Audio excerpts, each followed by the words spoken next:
any time mini team Lok Sabha ఫలితాల తర్వాత రాష్ట్ర మంత్రివర్గ విస్తరణ ఖాళీగా ఉన్న 6 అభ్యర్థుల అవకాశం ఎవరికో జిల్లాలు సామాజిక సమీకరణాలపై సీఎం కసరత్తు 6 3 యువతకు ఇవ్వాలనే ఆలోచన అంటూ చూస్తా ఉన్నాం ఛాన్స్ ఎవరికో అంటూ పేర్లు వాళ్ళ సామాజిక వర్గం ప్రస్తుత హోదా అంటూ చూస్తా ఉన్నాం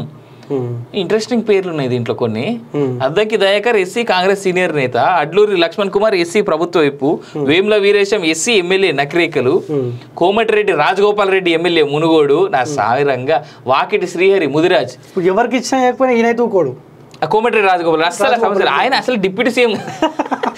సారీ హోంమంత్రి అనుకుంటా ఈయన హోంమంత్రి వాళ్ళన్న సీఎం డైరెక్ట్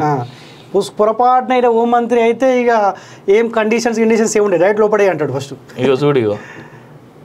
ఈ పేరు ఇంకేమైనా ఉంటే ఆయనకు వేడుమ బొజ్జ నిన్న ఆల్రెడీ ఈయనకి ఇప్పుడు సీతక్కని బర్తరఫ్ చేసి సీతక్కని పిసిసి చేసి ఈయనని ఆల్రెడీ మంత్రి పదవి ఇవ్వాలని చెప్పేసి చాలా బలంగా చర్చ నడుస్తూ ఉంది వేడుమ బొజ్జకి ఎస్టీ కేటగిరీలో ఇప్పుడు సీతక్కని కాస్త కంట్రోల్ చేసే ప్రయత్నమేనా సీతక్క ఫాలోవర్స్ సీతక్కకు సంబంధించిన మొత్తం అంతా నాకు తెలిసి ఇక సీతక్క చరిత్ర పూర్తి స్థాయి పక్కదో పట్టించేందుకే ఆ చర్యలకు కూడా కనిపిస్తా ఉన్నది మేబీ ఆలోచించుకోవాలి మరి ఇక అది దాన్ని ఇక ఇప్పుడు నువ్వు అడిగిన పేరు బీర్లాయలయ్య ఈ నాకు తెలిసి రేవంత్ రెడ్డి కోటాలో బీర్లాయలయ్యకు వచ్చే ఛాన్స్ ఉన్నది కానీ ఆల్రెడీ ప్రభుత్వం విప్పు కదా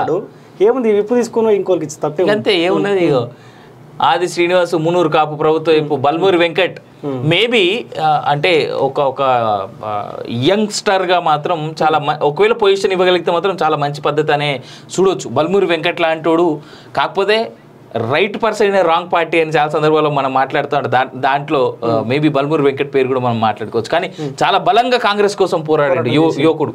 కానీ మనలాంటి ఏం కోరుకున్నాం ఇప్పుడు కూడా అదే పోరాటం కంటిన్యూ కావాలని కోరుకోవాలి కానీ ఆ పార్టీలో ఉండి ఏం చేస్తాడు అదే కదా వచ్చింది కానీ ఒక్క పాసిబిలిటీ ఒకటి ఉన్నది రాము ఏదేమైనా Congress party is one such party where you get lot of freedom నువ్వు పార్టీలో ఉండి పార్టీని విమర్శించవచ్చు అట్లా నువ్వు బీఆర్ఎస్లో చేసినా బీజేపీలో చేసినా కానీ నువ్వు తోడుకలు తీస్తారు అది వేరే విషయం కానీ కాంగ్రెస్కి మాత్రం అవకాశం ఉన్నది బట్ ఆ పద్ధతిని రేవంత్ రెడ్డి ఎంకరేజ్ చేస్తాడా పార్టీలో ఉండి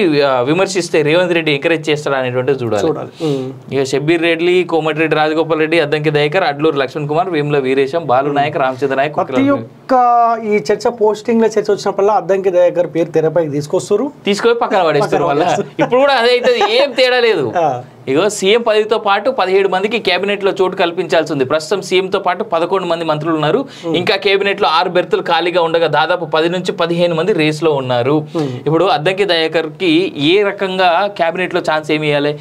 ఇస్తే ఆయన దగ్గరుండి ఎమ్మెల్సీ చేసుకొని షబీర్ అలీ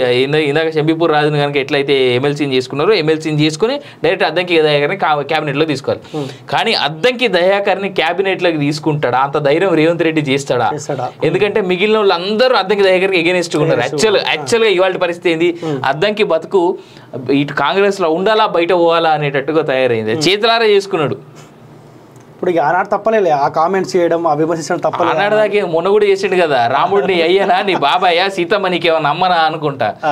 ఆ కామెంట్లు జనాలు మర్చిపోలే కొంత బీజేపీలో కొంత మెజార్టీ పెరిగింది భయంకరంగా అసలు ఆ ఒక్క స్టేట్మెంట్ తోనే